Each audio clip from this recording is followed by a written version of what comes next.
From WLWT, this is Issues. Well, good morning. I'm Richard Chiles, filling in for Jan-Michele Lemon Kearney on this beautiful fall Sunday. Wonderful way to get out and start your week. Thank you for giving us a little bit of your time today. For Issues, got a very exciting show. Going to get a chance to talk to a lot of folks about mentorship, as well as the NAACP Freedom Fund dinner, as well as a celebration of sisterhood. But we're going to start our conversation this morning with Mr. Anthony Jarrell, talking about keeping young people out of prison and our celebration, of course, of the juvenile court system and working with mentorship with young people all around the tri-state and around the country.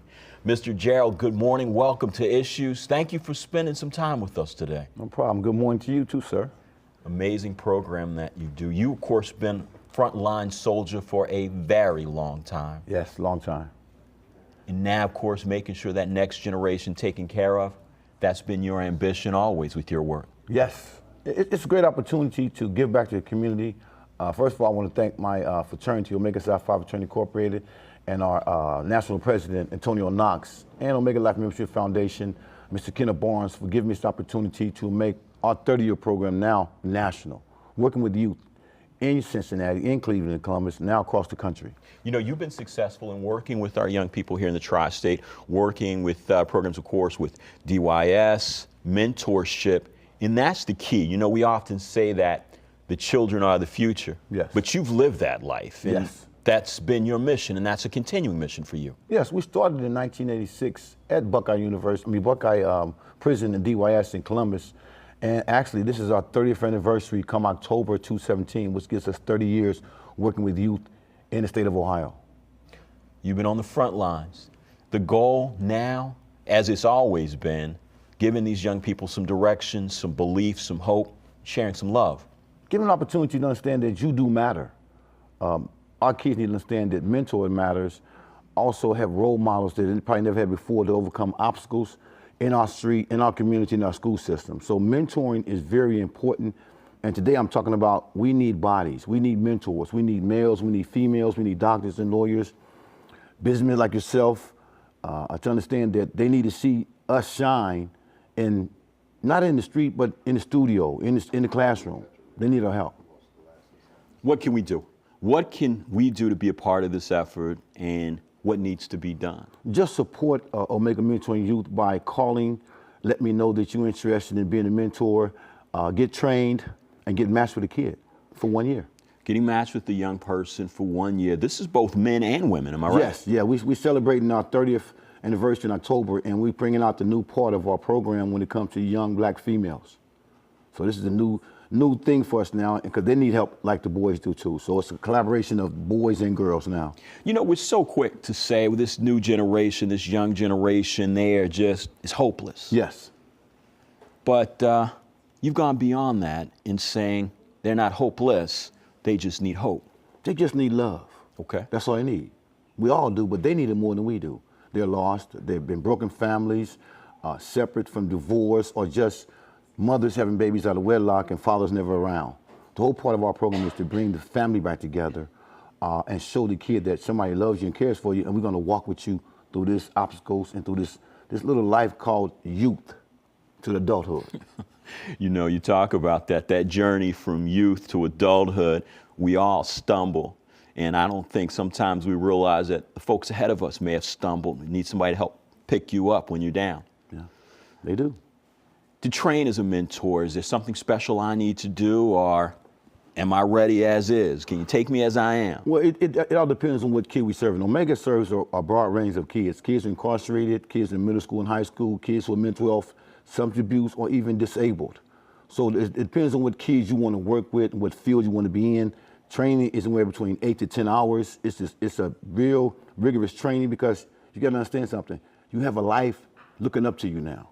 I don't want you to be a mentor and within the first 2 months give it up. So part of our training, we've lost mentors in our training because it's so rigid and so strenuous that this is a kid that depends on you to be there, because they've lost a lot of family members and nobody's there for them.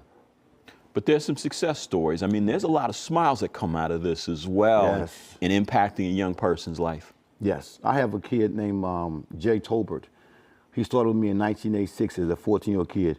He's still with me today at 47. Long time. We there for life. We're there for life. And I guess that's what this program is about, Yes. is training for life. Yes. Bringing kids up. Obama had a program out called My Brother's Keeper, and that's a real nice national mentoring program. We want to continue that with the Omega Mentoring Program in partnership with Omega Psi Phi, Omega Life Ministry Foundation, and even with fraternity brothers like you, Alphas. Well, you know, my fraternity, Alpha, we often talk about go to high school, go to college. Yes. We're all in that same vein in this journey together. So it isn't something that because you're an Omega and I'm an Alpha, or someone else may be a Kappa. Yes. We're all in this together and raising this next generation, aren't we? It takes all of us Yes. to help one another, lifting as we climb. That's what we do. Impressive to see this become a national model now. Yes, yes. I'm blessed. We have to understand that God has a role for each one of us, and it's time to get into your role. It's been 30 years, and I've been pushing hard, and God said, okay, Jarrell, it's your time. Omega's time to be shine, so it's time to shine. I'm just asking the city of Cincinnati to understand that we have youth throughout every area, sector of Cincinnati, who have nobody to talk to, nobody to even lend the ear to listen to the kids. All right, now you said it's your time to shine. It's your time to be active and involved. Tell us how folks can do that. How can they reach you? Is there contact? What can they do when they say, you know what, I'm ready? You can reach me at 513-620-2866. That's my personal line. I have a personal interest in when you call. I'm going to ask you to repeat that one more time. That number again, it's 513-620-2866. Is that right? That's right. Okay, again, 513-620-2866. And that's the Omega Mentoring Youth. Yes. An amazing national program, one that's going to make a powerful impact. Yes. We hope to have you with us again, participating with this. It's a wonderful opportunity again to start your Sunday, make a difference in the life of someone else. Thanks for being with us, Jim. No problem, sir.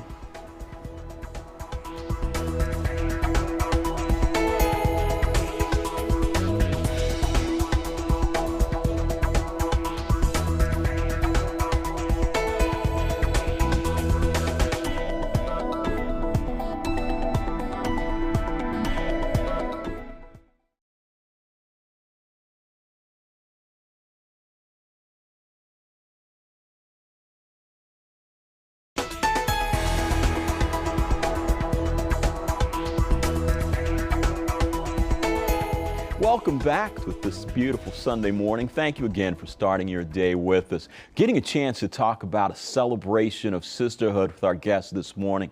Wonderful always to get a chance to share the stage and the conversation with Sister Annie Ruth. Amazing. Thank you. It's good to be here too.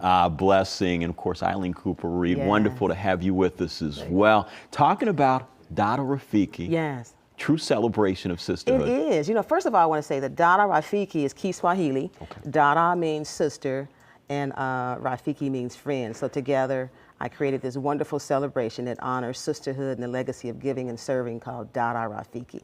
You know, I've often thought of what you do as kind of a rites of passage, a conversation with the elders, and just a sharing, generation to generation, honoring sisters like Eileen Cooper-Reed, who've done so much. Oh, my Yourself. goodness. Thank you.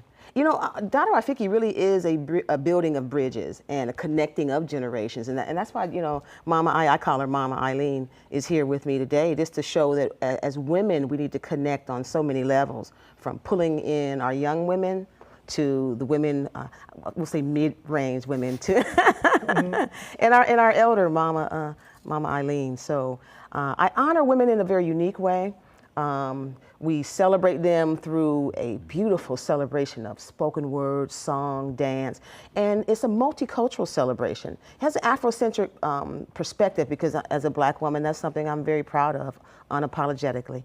But at the same time, part of building those bridges is building relationship. So Dada Rafiki allows people to experience, if you've never experienced Indian dance before, you can experience Indian dance. Many people have never experienced the positive spoken word.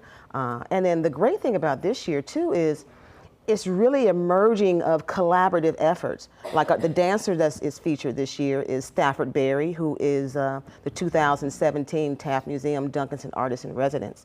You know, one of the things that's just so amazing to me is just the renowned list of women since 2005. I mean, you know, you talk about who's who in our community. You talk about everyone who has had such a great sense of impact. This year honoring a police officer. Yes, I am particularly proud of, and I would like to I think, view all the women as renowned. Whether you can find their name by Google searching them or not, these are women that are serving and giving. So many of the honorees, you can Google searching like, who is this person? But when you're out there serving, you see people who are giving of themselves, giving of their times. There's one elder in our camp, Daisy Johnson. If you searched for her online, you'd be like, well, who is Daisy Johnson? Well, she's a elder who started a homeless, not shelter, but giving clothing and food to women in need in Avondale. And still at over age 90, is still at it going strong. From people like Mama Eileen, who has worked in so many capacities. So this year was very unique. I wanted to make sure that I covered everyone, so I pulled in a great advisory team to help me stay on track with that main mission of connecting to generations. But you mentioned the police officer. I'm particularly proud of this young lady. Her name is Alicia Stevenson, and she works with the youth cadet program with the Cincinnati Police Department. And the great thing, we'll have those young people volunteering at Dada Rafiki. So they're able to experience arts, community service, and then learn a little bit along the way too. Eileen Cooper-Reed, to be a part of this sisterhood as the elder sister, what does this mean to you to watch, to observe, to give input, to share your wisdom? Well, because being an elder doesn't have an age attached to it, it really has a demeanor and characteristics attached to it. So elders are not senior citizens. Elders are people that young people come to get advice and to look for guidance. And that's the connection that we make as elders to younger women. And so Auntie Ruth has provided a fantastic opportunity for us to connect. So it's a little more than sharing, it's more connection, because out of that connection comes just a wide range of things that can happen as a result of it. You all are our mothers, our sisters, our daughters, and it's just amazing to see this building bridge of community. It is. One piece, and matter of fact, I made a Dada Rafiki video that shares, it's more than about honoring the women. Now, we also donate priceless art collections to schools and nonprofit organizations. And what it shows is that whatever status you are in life, wherever you live, no matter what neighborhood or wherever your upbringing brings you from, you have a lot to give to the community. And I'm just a little sister who grew up in College Hill, and I grew up with a single mom. So sometimes even this notion of a broken family or a split family, as long as there's love there and there's guidance, my mom would take me to the library every day. We'd walk. We didn't have a vehicle. We used what we had. We learned how to stretch a dollar, and we learned how to give of ourselves. And so I bring a unique perspective that, success doesn't look like, if you're looking at what success looks like, it doesn't look like what you think it might look like with this natural eye from a true place. So I'm really excited about that. The Her Story cards is another feature. It's about education, and it's about sharing the stories of the women. If we don't share our own stories, who's going to share the story? You're going to put those stories on stage for us, and it's a story that we're going to carry with us after you leave the event as well. Yes. And that's what I think is so powerful about what you do. The presentation that we see at the place there, of course, and going to be at the Aronoff Center, am I right? Yeah, it's going to be at the Aronoff Center on October 27th, and the Procter & Gamble Hall. Tickets are $25. And here's a special part. I am just really calling people to bring out a group of women, bring out your own sisterhood collective and connect with each other. So there's a discount. 10 or more tickets drops it down half price, because we want to see you there on that evening. All right, for the Sisterhood Collective and saving that dollar, Yes, always, true. of course, Friday, October the 27th, 7 p.m. Yes. at the Aronoff Center, the Procter & Gamble Hall. Tickets $25, but Yes. again, celebration of sisterhood Yes. with that Sisterhood Collective. Yes. Absolutely. Ladies, it is always such a pleasure to be in the presence of greatness. Oh, Thank you. It is Thanks such for a having pleasure to be us. with you and just to enjoy celebrating the spirit of Dada Rafiki. We appreciate you. We'll have more coming up.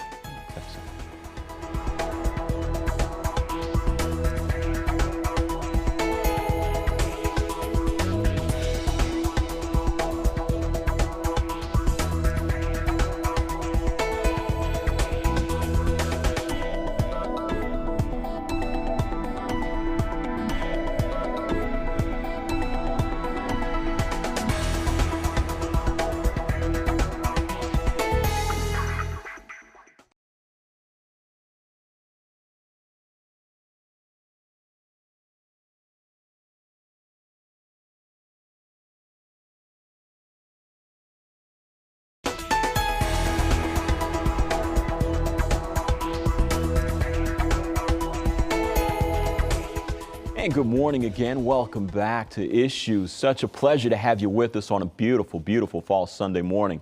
Getting a chance to talk to you about a special event on everybody's social calendar for this season, the annual NAACP Freedom Fund Dinner.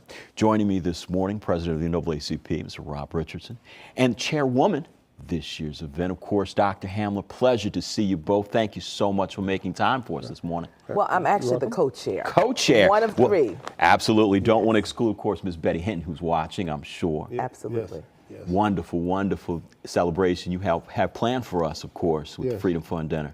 Talk to us about just how special this event is and why it's so very important to the work you do. Well, it's the highlight of the year for the organization, and we have national speakers to attend. It's our fundraising event, our annual fundraising event, and it's the main event that fund our programs for the year. So it's we work very hard for it to be successful. Mr. Richardson, NAACP has been on the front lines this year, fighting the good fight as always. And this Freedom Fund Dinner, as you mentioned, funds those efforts, of course, for equality and social justice, both here in the city and in the region, and as part of the national NAACP program. Amazing work that you continue to do. Amazing work that the NAACP continues to do. I've got to ask you, Ms. Hamler, because this program, a lot of excitement this year, a lot of fun, and a lot of with the entertainment that's hosted for the dinner as well. It isn't always just the work that needs to get done. Absolutely. And not only that, but we have wonderful honorees who have really worked hard to advance everything that they possibly can for the NAACP, for people of color, and for the community. I am one of three co-chairs. Carol Rigaud and Mary Gaither Smith, outstanding women, are also co-chairing with me. And then, of course, the phenomenal Betty Hinton is our chair. And so we look forward to a wonderful evening filled with excitement, and our keynote speaker will be phenomenal, the honorees, and so it will definitely be an event that everyone wants to attend. You know, you talk about that standard of excellence that we've come to expect from the Freedom Fund Dinner, and it has been certainly a highlight of the social calendar. But that social calendar, again, with the cause of justice, always standing at the forefront. That's one of the things that I think is so impressive about this dinner, is that it is about justice. It is about humanity. It is about continuing the service and the legacy of the NAACP. This dinner, again, tell me, when is it scheduled? It's scheduled for October 21st. 6 p.m. is the networking. 7:15 dinner, and then later, the keynote speaker. All right. So again, the NAACP Freedom Fund Dinner for this year going to be on Saturday, October the 21st. It's going to be held at the Duke Energy Center. Again, the networking starts at 6 o'clock in the afternoon, and dinner continuing on. Tickets are how much this year? Only $75. Yes. Okay. And the theme is steadfast and immovable. Steadfast and immovable. Yes. Absolutely. Now, for more information, how can folks get in touch with you at the NAACP? You can call the office at 513-281-1900, or you can reach us on our website, CincinnatiNAACP.com. Okay, and we also have a link on our website at WLWT.com that people can go directly to the NAACP website as well. Yes. You can purchase tickets there, and you can join if you're not a member also. Always important where you talk about joining, of course, because your active membership goes a long way in this fight. I'm impressed. You talk about the theme this year, steadfast and immobile. Immovable. Immovable. Absolutely. Yes. So we are still on the road, still fighting for justice and equality. Yes, we use the same theme as the National did. That's their, at their national convention, that was the theme, and we thought that was appropriate that we use the same one, because you know, in these times now, you know, some people say, I disagree, that the NAACP is not relevant.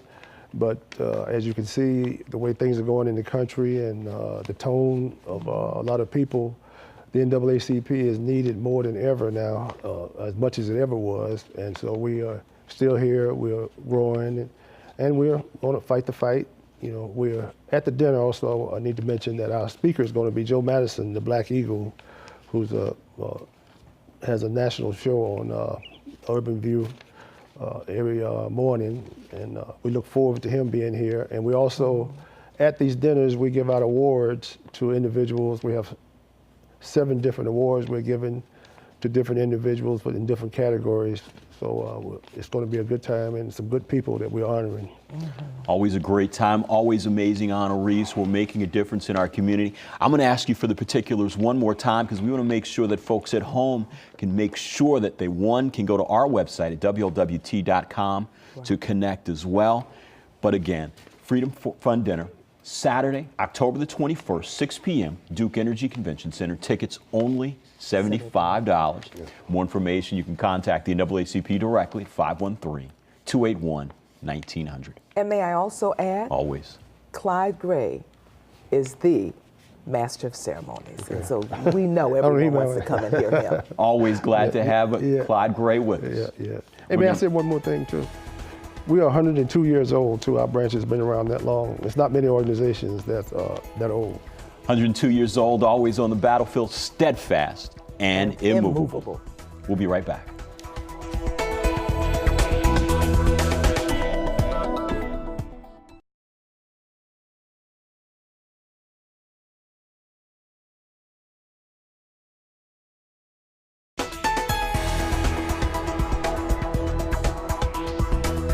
And a beautiful Sunday as, of course, fall is starting to wrap its grip around us, those beautiful blue skies and those gorgeous colors of the season. So much to see this year on our social calendar, a lot to look out to do. One of the things I want to make sure that you're aware of course, a free legal advice event to better your business. It's going to be held on Thursday, October the 26th. That's going to be at 3 o'clock to 7 o'clock in the afternoon at the University of Cincinnati College of Law. It's located at the corner of Clifton Avenue and Calhoun Street. To register and for more information, you can contact Lori Straight.